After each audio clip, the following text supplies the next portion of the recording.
2016년 11월 7일 신세계를 시작합니다. 신솔이 2016년 10월 21일에 방송한 영감에 대해서 말씀드리도록 하겠습니다. 북한군에 대한 이 영감은 2016년 10월 21일에 삼성동 코엑스 근처에서 받은 것입니다. 오후에 중앙일보를 보고 있던 중에 일어난 일이었습니다. 이명박 전 대통령에 대한 영감은 2016년 10월 23일에 역시 삼성동 코엑스 근처에서 받았습니다. 저녁 시간쯤에서 휴대용 컴퓨터로 매스컴을 확인하던 중 일어난 일이었습니다. 이제 지난 신소리와 신세계를 통해 또한 앞으로 계속 진행될 방송분에 대해서 거론되는 영감에 대해 생각해 볼 만한 가치 차이를 이야기해 볼까 합니다. 방송에서 언급되는 시대에 대해 의구심을 가지시는 분이 있으실 수 있습니다. 실제로 일어나는 것이 맞는지 지나보니 맞지 않더라라고 말씀하시는 분이 계실 수 있습니다. 어찌 보면 신적 능력에 대한 회의적 입장을 나타내시는 분들이 있을 수 있습니다. 제가 한 예를 통해 이 점을 좀 설명해 드릴까 합니다. 종교계에서뿐만 아니라 일반 대중들에게도 예수라는 인물은 대부분이 잘 알고 있으실 줄 압니다. 성경책이라는 역사서에서 보여주는 예수라는 인물 역시 초자연적인 능력을 행사했던 인물입니다. 예수라는 인물을 잘 알고 계신 대부분의 대중들이 예수의 초자연적인 능력에 관심을 더 두고 있는 것보다는 어찌 보면 가장 일반적이고도 평범한 삶의 실천의 문제들에 주안점을 두고 계시지 않나 생각됩니다.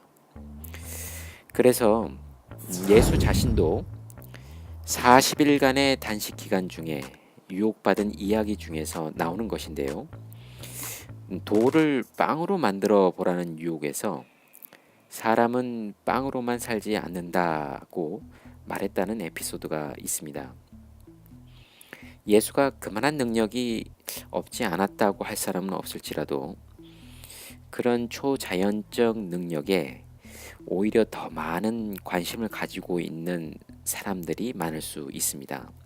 그래서 그 당시 오병이어라는 초자연적 능력을 본 많은 사람들이 예수를 따를 수 있었던 것인지도 모릅니다.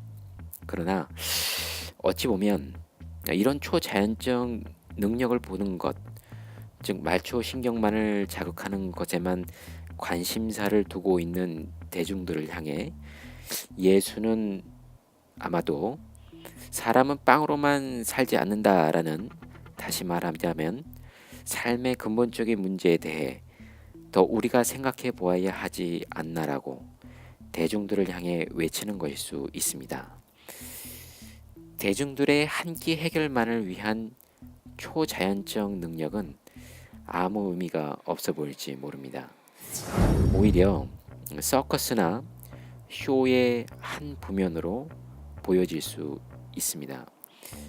신의 세계에 대한 정의도 다시 설명되어져야 할 부면이 많지만 지금은 편의적으로 초자연적 능력이 신으로부터 오는 것이라면 제가 영혼을 보고 신의 세계로부터 듣고 느끼고 인간 능력 밖의 행동할 수 있는 것 역시 단지 무엇을 보여주고자 하는 일이라면 저도 서커스나 쇼 그 이상이라 할 수 없을 것입니다. 저의 신소리나 신세계 방송분을 통한 내용은 신으로부터 저에게 전달된 것입니다. 대부분이 좋지 않은 경고의 소식이 될 수 있습니다. 그 경고 메시지의 진위 여부에만 골몰하시는 잘못된 반응을 나타내시는 분이 있으실 수 있습니다. 어찌 보면 그것이 예수의 돌을 빵으로 만들어 보라는 말초신경만을 자극하는 것에만 관심을 두고 있는 것은 아닌지 다시 되묻고 싶습니다. 정말 큰 재난을 맞이하고 싶으신 것인지, 수많은 사람들이 희생되는 모습을 보거나 큰 지도자들의 병고로 많은 사람들의 생활과 나라의 차질을 당하는 일을 바라고 있는 것은 아닌지 또다시 묻고 싶습니다. 제가 전달받아 알리는 것이지만 좋지 않은 모든 일이 기우였으면 하는 바람입니다. 만에 하나 안 좋은 일이 설사 일어난다 하더라도 미리 준비되어 있다면 피해를 최소한으로 줄일 수 있을 것입니다. 저의 선조 이순신께서도 출정이 예상되면 미리 사전에 치밀하게 준비하셨다고 합니다. 그러하였기에 여러 전장에서 패배 없이 승리하실 수 있지 않았나 생각됩니다. 대한민국 각 지역에는 재난안전대책본부가 운영되고 있는 줄 압니다. 나부터 안전하고 대처하시기를 바랍니다.